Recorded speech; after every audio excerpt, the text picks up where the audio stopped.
On average, it costs about $40,000 to start a new business in America.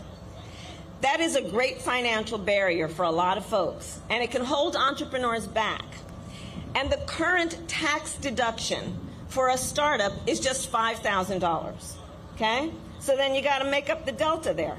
Got to figure out how you're going to do that. Not everyone has access to that kind of wealth and capital. So part of my plan is we will expand the tax deduction for startups to $50,000. Make up the delta. She's speaking my language. I don't even let my guests get that wonky. Vice President Harris outlining some of her new economic proposals in New Hampshire today, including one to expand tax relief for new small businesses. The tax break is part of her goal of hitting 25 million new small business applications in her first term. Here to discuss two of my favorite business boys, David Gura, correspondent for Bloomberg and host of the Big Take podcast, and Ron Insana is here, CNBC senior analyst and the CEO of iFi AI. All right. Yes, ma'am. For everybody out there who says she's anti-business, how much do they need to hear this proposal? Look at the fact sheet, because this is a super pro-business agenda. I mean, tax breaks that are promoting entrepreneurship. In her speech, she said, we got to figure out how to get venture capital money away from the coast and into every small city and small town in this country. We haven't heard that from any presidential candidate in years. Probably not since Bill Clinton, really. It's been a long time since anybody's had that focus. And look, it's a good proposal. I mean, that $50,000 in subsidies, if you will, or incentives is spread out over a period of time. So you wouldn't be able to, necessarily write it off right away. But even if it's an a incentive. Small number, it's about the direction she wants to go in. Correct. And she's, trying to label her as a socialist or a far leftist is beyond the pale, really. There's nothing in any of her economic proposals, unless you want to call tax hikes socialist, which would also be inaccurate.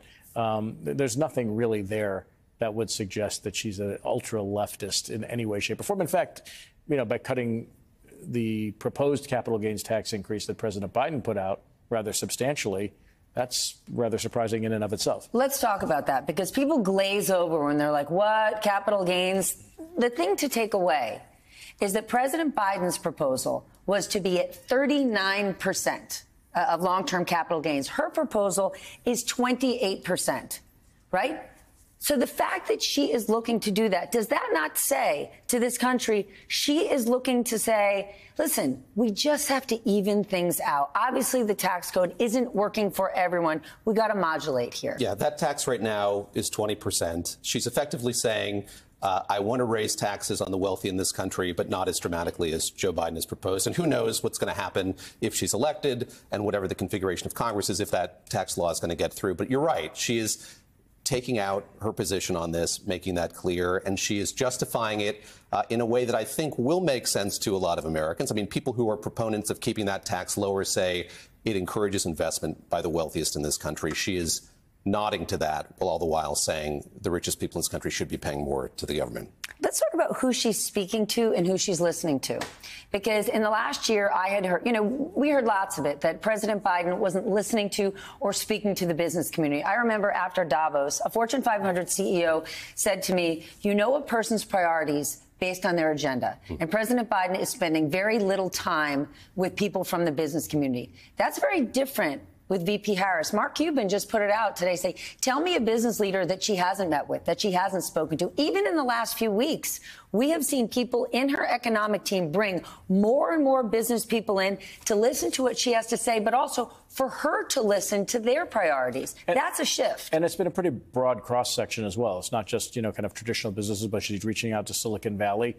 She may reach out to the crypto community. I don't think that really matters, but President Trump has been pandering to them for money of late, former President Trump. I think she's reached out to a lot of folks, and her focus on Silicon Valley, and also maybe being less concerned about some of the antitrust issues that President Biden has on his plate at the moment, is an olive branch, if you will, to the business community. So I think there's more of a favorable stance towards business than one might have expected. I'd agree with that. I mean, I think that what we're seeing here, too, is just a more animated candidate interacting with more people and listening to more people. And I think that the way that she's approached this has been pretty deliberate in the context of a very compressed, unprecedentedly short campaign. A lot of people grousing that she hadn't put out these policy positions sooner or hadn't said more. Look, it's been a few weeks. We're getting more now. She's trying to draw a distinction between this administration's policies and what she hopes hers will be. And I think that we can look forward to more nuance here. And like going back to the small business thing, look, you can get that $5,000 deduction, and then over the next 15 years, you can write off more stuff. What she's proposing here, again, to your point, Stephanie, is emphasizing the point that starting a business is hard. A lot of them fail. It's good to have the ability to deduct that or write that off earlier to lessen the likelihood that that's going to happen. But what about the double standard, right? There was all of this pressure for her to put out detailed proposals. She has. When was the last time either of you got a detailed proposal, a detailed economic proposal sent to you from the Trump campaign? You first. Not ever. I mean, well, we do know that he wants to lower the corporate tax rate now from 20 to 15%, which, again, would bust the deficit. We also know, at least from some analysis, his proposals would increase the deficit 5 times what Vice President Harris is proposing. So we know that just from the math. But no, there's not really a detailed. I mean, there's only so much you can say. Just put that out today. Yeah, I mean, there's only so much you can say in an email that's like, don't tax tips, which is like the thing that I get the most from his campaign. And that's something he now thinks that she's copying. But no, we're not getting a lot of nuance there. And Goldman Sachs out with this report today saying effectively what he's proposing. And there's so much plasticity to this. Like, I want to put in more tariffs. I want to put more tariffs on China and Mexico. What Goldman Sachs is saying is the effects of that, this is most astonishing, everyone should pay attention to this. Yep. Most astonishing is the effects of that on the economy will be so bad, even if those Trump tax cuts were to stay in place, that they would offset and be ruinous to the economy, even if they were to maintain the tax cuts. Particularly when you throw on the notion of mass deportation of anywhere between 11 and 20 million immigrants, which would throw the labor market into absolute chaos. You would create both inflation with the tariffs and recession with the deportations. So that is stagflation by definition.